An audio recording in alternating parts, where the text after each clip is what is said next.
In the third movement, Potagiri arrives upon the king's invitation to him for Anansi to take his measurement. On his arrival, Akpala briefs him on the princess and the other maidens' graceful dance to inspire Anansi to weave a colorful kente.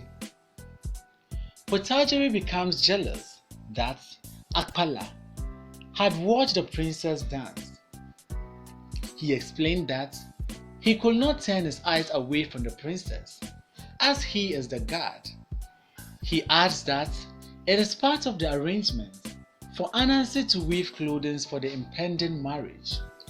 Anansi later comes to welcome Potagiri, who boastfully chanted his appellations. He tells Anansi the purpose of his coming and asks him to take the measurements without delay.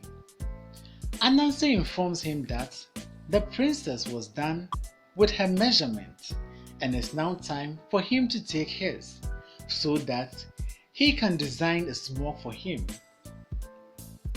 Potagiri blames Anansi for making Akpala to see the princess dance when he, her betrothed, has not had the opportunity to do so.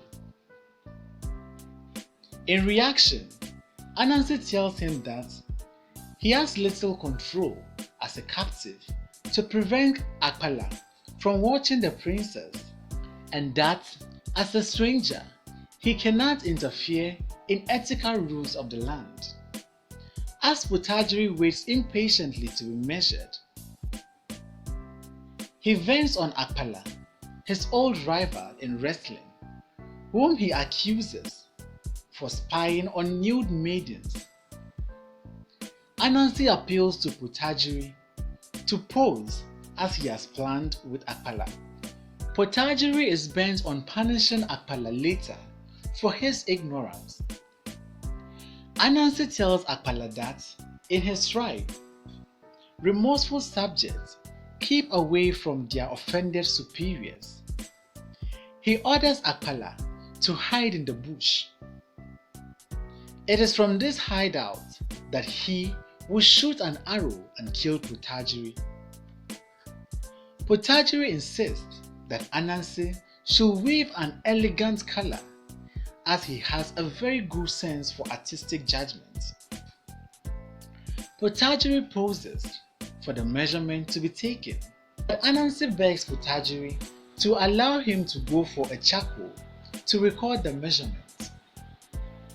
At that moment, Anansi moves away and whistles to signal Akpala to shoot an arrow. Akpala shoots Potagiri and Potagiri falls dead. Anansi examines him and realizes that he was dead. He then stops Akpala from shooting another arrow as he comes out from his hideout.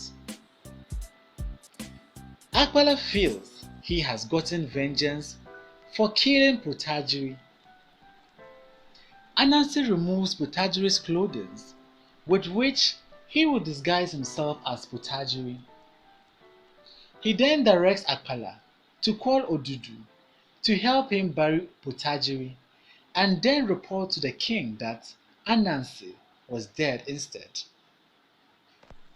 Both Anansi and Akpala are to meet at midnight under the silk cotton tree for Akpala to guide Anansi to rehearse the late Potagiri's role. Akpala is however afraid that Anansi will run away, but Anansi assures him that he is poised to enjoy the benefits of his plot. Anansi makes his way to the bush to Akpala to call Odudu to help him carry the body of Prince Potagiri. Akpala tells Odudu the cause of Anansi's sudden death.